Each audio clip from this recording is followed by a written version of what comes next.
Hello everyone, good morning. কেমন আছেন সবাই? আশা করছি সকলে খুব ভালো আছেন, সুস্থ আছেন, আর আমরাও বেশ ভালো আছি। আমার আজকের আরও একটি নতুন ভ্লগে আপনাদের সকলকে স্বাগত জানাই। আজ সোমবার সকাল 9টার মতো বাজে এখন, আর এখন থেকে আজকের ভ্লগটি শুরু করছি। আশা করছি আমার আজকের ভ্লগটি আপনাদের ভালো লাগবে।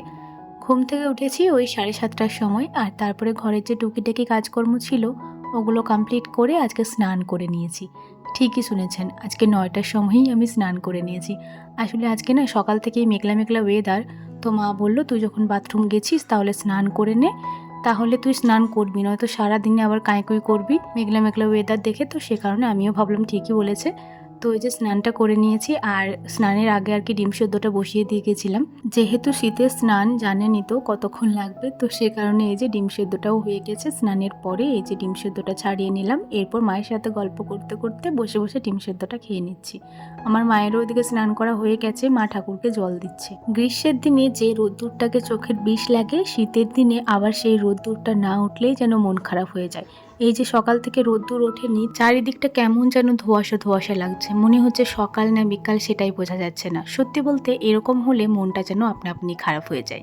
যাই হোক, সকালবেলা তো সেরকম কিছু খাইনি, ওই হরলিক্স আর বিস্কিট খেয়েছিলাম। আর এই যে এখন ডিম সেদ্ধটা খেয়ে নিলাম। ডিম সেদ্ধ খেতে না আমার ভীষণ ভালো লাগে। আর এই যে ডিম সেদ্ধ খাওয়ার পরে এবার মুড়ি খাবার খাবো। মায়ের ওদিকে জল দেওয়াও কমপ্লিট হয়ে গেছে। প্রত্যেকদিন সকালবেলা এই যে বোতলগুলোতে জল কুড়ানো হয়, আগে তো বোতলগুলো ঘরের ভিতরে রাখা হতো, তবে এখন না এই সিঁড়ির ধাপটাতে রাখা হয়। আজকে অবশ্য রোদ্দুর ওঠেনি, তবে প্রত্যেক দিন তো রোদ্দুর ওঠে, তো সেই রোদ্দুরে আর কি জলগুলো হালকা গরম হয়ে যায়, নয়তো জলগুলো এত ঠান্ডা খাওয়া যায় না। এই মুহূর্তে অনেকটাই সময় পার করে ফেলেছি, ওই 8টা মতো বাজে। এখন রাত্রের খাবার বানানো হবে। সকালবেলা ওই যে মুড়ি খাবার খেলাম, তারপরে আর কোনো রকম ভিডিও শ্যুট করা হয়নি। এমনকি সকালবেলা কি দিয়ে মুড়ি খাবারটা খেলাম সেটাও আপনাদেরকে বলতে ভুলে গেলাম। সকালবেলা ওই যে আগের দিন রাত্রে বাবা বেগুনি এনেছিল, ওই বেগুনি দিয়েই মুড়ি খেয়ে নিয়েছিলাম। আর এই যে এখন অনেকটাই সময় পর দিনের একদম শেষ মুহূর্তে রাত্রের খাবার বানানো হচ্ছে, তো সেটাই ভাবলাম আপনাদের সাথে শেয়ার করি, নয়তো আজকে ভিডিওই দেওয়া হতো না। এই যে রাত্রেবেলা বানানো হবে রুটি, আর সেরকম কিছু বানানো হবে না, তবে আলু কাটলাম। এই আলু কাটাটা অন্য কাজের জন্য, যেটা আপনাদেরকে একটু পরে বলছি। এই যে আলুগুলো কুচি কুচি করে কেটে নিয়েছি, এটা এখন ভালো করে ধুয়ে জল ঝরাতে দেবো। ততক্ষণকে রুটিগুলো হবে, তারপরে এই আলুটাকে ভেজে নেব। বাবার বাড়ি হোক কিংবা শ্বশুর বাড়ি, আমি কিন্তু সবসময় রুটিগুলো বেলেই থাকি, কারণ মারই আর কি রুটিগুলো সেঁকে নেয়। কিন্তু আজকে মাকে বললাম, মা আমি আজকে রুটিগুলো সেঁকবো। কিছুদিন আগে একবার রুটি সেঁকেছিলাম, আপনারা দেখেছিলেন, একটা রুটিও ফোলেনি। তো আগের দিন মায়ের কাছ থেকে কিছু টিপস নিয়েছিলাম যে এরকম করলে নাকি রুটিগুলো ফোলে, সেটাই ভাবলাম আজকে ট্রাই করে দেখি।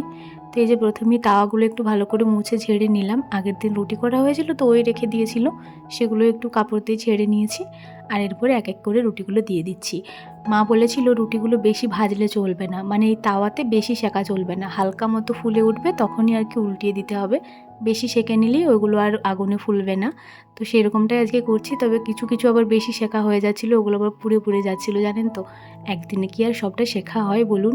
তবে হ্যাঁ, অন্য দিনের তুলনায় আজকে কিন্তু রুটিগুলো আমি একটু হলেও ফোলাতে পেরেছিলাম। তবে জানেন তো, মাকে আমি বলছিলাম যে মা তুমি যে কি করে ফোলাও, তোমার মতো পারফেক্ট করে হয়তো আমি কখনোই পারবো না। তো মা বলছে যে দাঁড়া খেপি, আমি তো 22 বছর 25 বছর ধরে এই কাজটা করছি, তো আমার তো পারফেক্ট হবেই। তুই তো এই কদিন করছিস, তুইও যখন রেগুলার করবি তখন তোরও ঠিকঠাক হয়ে যাবে।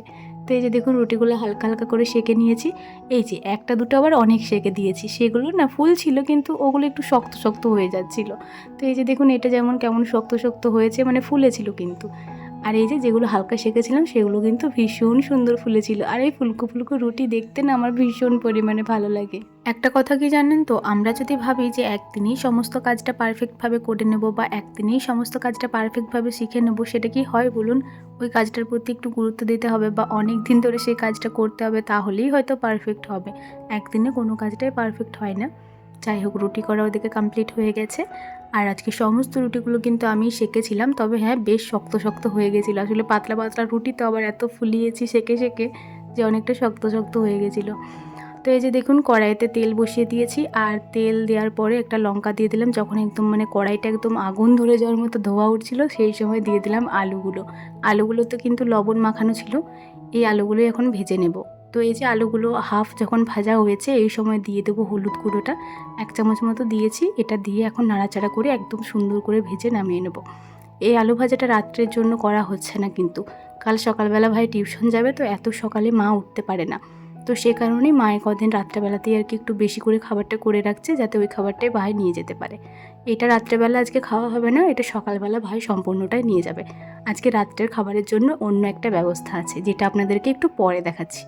এই যে আলুগুলো সমস্তটাই ভাজা হয়ে যাওয়ার পরে তেলটা যেমন করে ঝরানো যায় ওইভাবে একটু ঝরিয়ে নিয়েছি, আর তারপরে এই যে আলু ভাজাগুলো সমস্তটা তুলে নিয়েছি। চলুন, আজকে রাত্রের রান্নাটাও তো কমপ্লিট হয়ে গেছে। কড়াইটা ঢাকা দিয়ে দিলাম, এরপর জানলাটি বন্ধ করে দিই। মা ওই ঘরে চলে গেছে রুটিগুলো নিয়ে, আমি এরপরে যাব এই আলু ভাজাটা নিয়ে।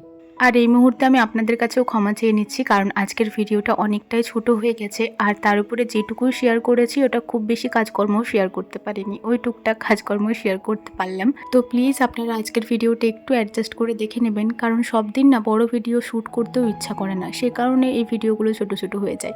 যাই হোক, এদিকে দেখুন আলু ভাজাটা ঢাকা দিয়ে রেখে দিলাম। আর আজকে রাত্রে কী দিয়ে খাবো বলুন তো? এই যে নলেন গুড়ের মিষ্টি, 5টা মতো মিষ্টি আনা হয়েছিল, তো তার মধ্যে একটা তো আমি আর ভাই মিলে অর্ধেক অর্ধেক করে খেয়ে নিয়েছি, আর একটা দিয়ে ভাই রুটি খেয়ে নিয়েছে। এই যে 3টে মিষ্টি রয়েছে, এখানে একটা আমার, একটা মায়ের, আর একটা পাপার। আর জানেন তো, এই মিষ্টির রসটা খেতে সব থেকে ভালো লাগে, সত্যি বলতে দুর্দান্ত স্বাদের হয় এই রসটা খেতে। অন্য কোনো মিষ্টির রস আমি খাই না, তবে এই মিষ্টির রসটা আমার ভীষণ পরিমাণে ভালো লাগে। যাই হোক, সমস্ত জিনিসগুলো টেবিলে গুছিয়ে দিয়ে এসেছি, আর এই যে এদিকে এখন হাতটা ধুয়ে নিচ্ছি। আজকের ভিডিওটা আর কন্টিনিউ করতে পারলাম না, ভিডিওটি এখানেই শেষ করছি। ভালো লাগলে অবশ্যই লাইক কমেন্ট করবেন এবং সাবস্ক্রাইব করে আমার ছোট্ট চ্যানেলটির পাশে থাকবেন। সবাই ভালো থাকবেন, সুস্থ থাকবেন। আবারও দেখা হবে পরের কোনো একটি ব্লগে। টাটা।